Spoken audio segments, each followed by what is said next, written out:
Charlie Mullins, from a completely different industry, founder of Pimlico Plumbers, is with us. How are you doing, Charlie? I'm very good, Ian. Thank you. Very good. Good to see you. You kind of started this ball rolling in a way, because we spoke a couple of months back. And you said, look, back in January, I came up with the way I could see it, and obviously from a safety aspect, no jab, no job. And we've pretty much implementing that now at the business, and all new people, as from September, will not be able to get a job with us unless they've had the jab. Yeah. I mean, I know what your thinking is on this, but, you know, a lot of people will say, it's a funny old world we've arrived in, Charlie, where you've got to mandate someone to have a chemical in their body before you can ascertain whether they're a good plumber. Yeah, look, but the world's changed. You know, we're in a situation now that we've never had before. Thousands of people are dying, millions across the world. We're being offered one option to help us get through this pandemic, and that's to have the jab. And I have to say, I think it's a no-brainer. I'm sure there's people out there that can't have it, people with medical conditions, but that, I believe, is the only reason that they shouldn't have the jab. You know, we can't continue to let people that are not going to get vaccinated, put everybody else in danger. Yeah. So what happens then if somebody comes to you and says, I want a job, I've got a medical exemption, I don't have to have the vaccination because it's dangerous to my health, but I still want to be a plumber? Well, they won't get a job with Pimlico Plumbers. So even if they've got a health reason. Even if they've got an health problem. Yeah. But what I'm saying is, I'm sure there's ways around it for other businesses that can work that, where you're not dealing with the public and you're in a little office on your own. But all our one is, we're very involved with customers. We're very integrated with 450 staff, and I just can't take a risk to put my staff at risk or my customers. What about this? Comes from Les, who says, is Charlie Mullins happy for his employees to refuse to enter customers' premises unless the client gives proof of a vaccination? Well, I'm at the moment, that's not in my control. I can't tell a customer to have it or encourage a customer to have it. But you've got to remember, common sense is going to come in here, and I believe something like 75 or 80% of the UK adult population has already had the jab. So we're only talking about the minority of people, but we're getting many customers now are insisting that if the plumber comes in, he needs to have been vaccinated. Let's speak with Anthony Johnson, NHS nurse and organiser of Nurses United. Anthony, how are you doing? I'm all right, thanks. Thanks for having me on, Ian. That's a pleasure. Just tell us about Nurses United, firstly. So we're a campaign organisation of frontline nurses. So we go out there and campaign for the things that we believe that nurses and our patients need. Things like access to PPE, a proper fair pay rise, and dealing with things like racism within the NHS as well. Okay, so all good stuff. In terms of vaccination, though, I mean, is this cross the path of what you campaign for or against? Compulsory vaccinations are coming your way by the looks of things, Anthony. Yeah, we would totally disagree with this. I mean, we've got 112 vacancies within, the care sector. We've got a similar amount within the NHS.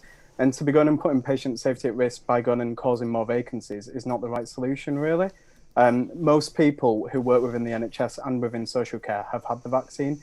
And I mean, we just need to go back to what care staff have been through. We've not had access to PPE, even though it's an airborne virus. So we could have actually protected ourselves and our patients. We've had COVID seeded into social care providers.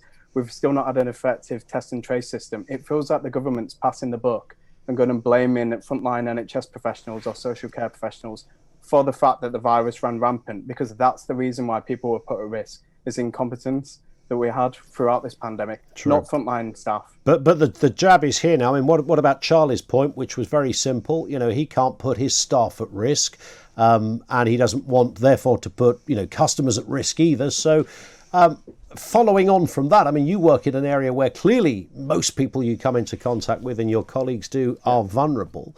Does what Charlie says not apply to your world even more so?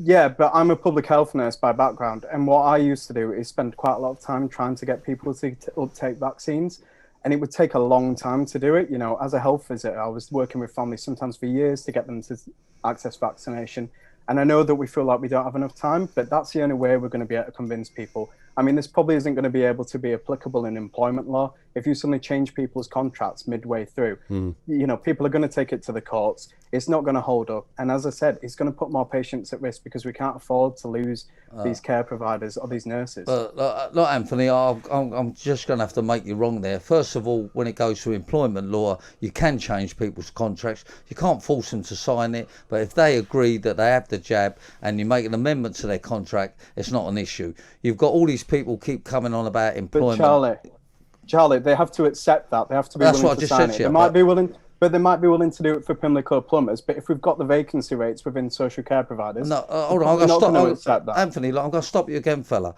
You know, I already know that I believe 80% of NHS staff and care workers have already had the jab. And why are they going to refuse it? Why are they going to want to put themselves at risk? Why are they going to want to put vulnerable patients at risk? I mean, it's a no-brainer. You guys are magnificent. You do a great job, and we admire you so much. But at the end of the day, you cannot put patients at risk because an NHS staff might not want to do it. But for their own safety, they're going to do it. I've had NHS nurses on to me today say, hold on, let me finish, don't be rude.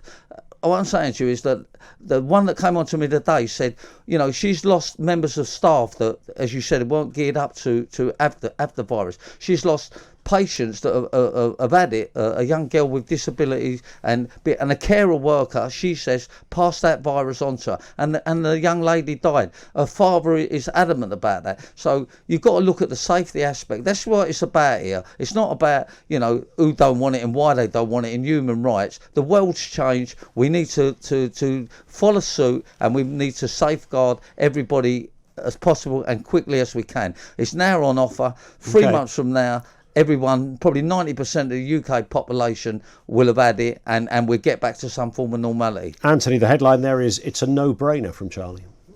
Yeah, I just wanted to put it back in context of, like, so I'm a nurse.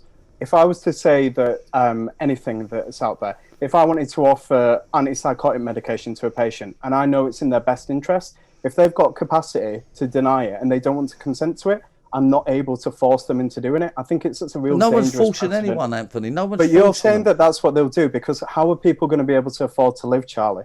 You're basically saying that they're not going to be able to work. You're not forcing them. Look, if they don't want to have If the they don't jab, work, then Yeah, but if you're a career nurse, Charlie, and you know somebody says, look, it's the jab or your job. well, exactly. But you know, they want it for their own protection. They want it for their patients' protection. They want it to be able to get on an aeroplane, to go and socialise. The world's changing. I mean, maybe everyone's not seeing it, but common sense has got to come in here. You ain't going to be able to go into a theatre, a gym, an hairdresser's, travel, enough, even a workplace. It's here. We need to have the jab. Why are we making a big thing of it? I mean, why are we making... And well, tell me, because Charlie, it takes time to go convince people to make healthy lifestyle choices. Otherwise, why do we have so many people smoking? Why do we have such a high obesity rate? Well, yeah, but look how we're getting on top of smoking. But you say that look, by the end of this week, they've already said everybody that's capable or ready to have a jab will have had a booking to get the jab done. So that in 3 months from now, probably 90% of the people that need to have had the jab would have had it. We're talking about 10%. The ones, unfortunately, that have medical... Hold on, let me just finish, Anthony. The ones that have got medical problems, we have to look at that separately. The other people are just making a big deal about it because they're selfish people and they're killing people and spreading the virus around. Okay, but, are you selfish, Anthony? Are you spreading the virus? Are you killing people? Can I just point out, I have had both of my vaccinations. Is people who are going to be, though, worried about like what the ramifications might be, and we need to convince those people, not force them.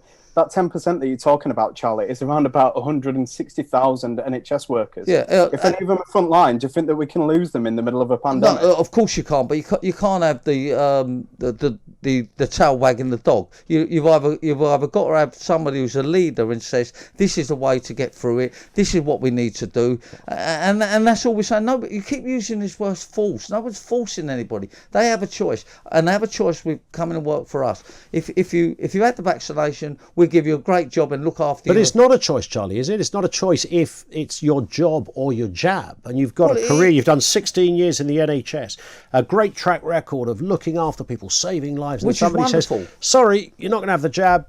Sod off. Yeah, but why you can't put everybody else's life at risk? Do you know how many people died in care homes, Anthony, COVID related? Yeah, but Go on, give me a clue. Charlie, No, Charlie, me, it was tell like me. in Anthony, it was in tens Anthony, of thousands. Charlie, Anthony. but that doesn't mean, Charlie, it was in the tens of thousands. Of course, we know that. No, Of course, what did you NHS say? How many professionals have died? been Hold it, Anthony. Just I a direct said question. it was in the tens. Charlie, I said it was in the tens of thousands. No, And of course we I'll were ask you a going to have direct deal with question. it. How many have died Yeah. COVID-related in care homes? Okay, you've got the specific number. Well, obviously, 40,000, Yeah. over 40,000. So how can you possibly put more people at risk?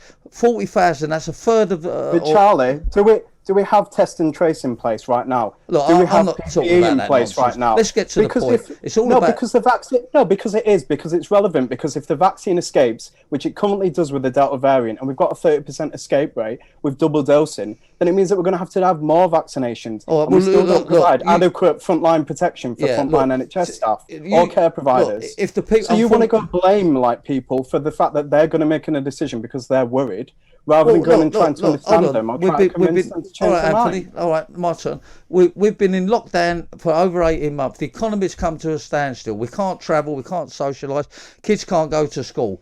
We can't meet our family. So if we don't make a change now, are we going to continue like this? The virus ain't going away. There's more viruses coming out. Honestly, I really... Look, Anthony, I admire you people. You're great workers. At the end of the day, we're talking about a minority of people that don't want it or won't have it. Let's talk about the safety of people at work, and lives are at risk here, and they're the people we need to protect. Anthony, just tell me how many people in your experience are not wanting the jab, and what are the kind of reasons you're hearing for it in the nursing world? Most of the people that I've heard tend to be like towards the end of their career, which make up, by the way, like a third of all nurses are 5 years away from retiring, because they think, why should they be like sticking around for it? And so those people, they don't think that they go along with it. A lot of people don't get the flu vaccination anyway, which this law would include. And so that's the reason why they've been going. But to be honest, I've not actually met people like, as Charlie said, it's around about 90% of all NHS workers have had the jab, the first one, and 80% have had both doses. So, it's targeting a small minority of people, but they're the ones that I'm more worried about who are going to leave. And we can't afford to lose them. You say they're going to leave, but they've got nowhere to go, Anthony. If they can't get a job... They can retire, though, Charlie. Well, yeah, retire, but let's be honest, it costs money to But that's retire. a third of all nurses. Well, personally, I think you're just grabbing up figures there. I don't think, if 80% of your NHS staff have had it, how are you going to lose 30% of the older ones that are with you? People are crawled across... Anthony, people will crawl across the snow naked to have the jab. Okay. And look, I think you're with it, and I think you've just got to encourage more Listen, people. Anthony, we will speak again, I'm sure. Thank you, Anthony Johnson, NHS nurse, organiser of Nurses United. You heard clearly his position on this. Just some comments coming through from you. Charlie is right. He's absolutely spot on. Although somebody here, Charlie, says that Charlie Mullins is a demon sent straight from hell. He's advised me not to look in your eyes. Oh, well, as you say, I mean, them people want locking up, you know what I mean? I mean, they're proper oddballs, aren't they? I mean, common sense is... Yeah, but he thinks that about you. A lot of people say you're a dictator. What's going on there? I run a successful business. It's a multi-million pound, but you employ loads of people. But, people are going to lose careers because of your fascination with the vaccination. Not at all. They're going to save their careers. I mean, the people that don't have the jab, they're the ones that are going to suffer. They're not going to be able to travel. They're not going to be able to go to work, not going to be able to socialise. What is the big deal about, having a jab to save people's lives? I mean, medical reasons, yes, they've got to be looked at separately. All the busybodies that just don't want to have it because, human rights, and I'm not having people, and, you're invading my privacy. All you're asking people is, have you been vaccinated or not? That's the question, and obviously it's a no-brainer, and the quicker the better that we get it rolled out, the quicker we get back to the great country that we are. Charlie Mullins, thank you. Charlie Mullins, Pimlico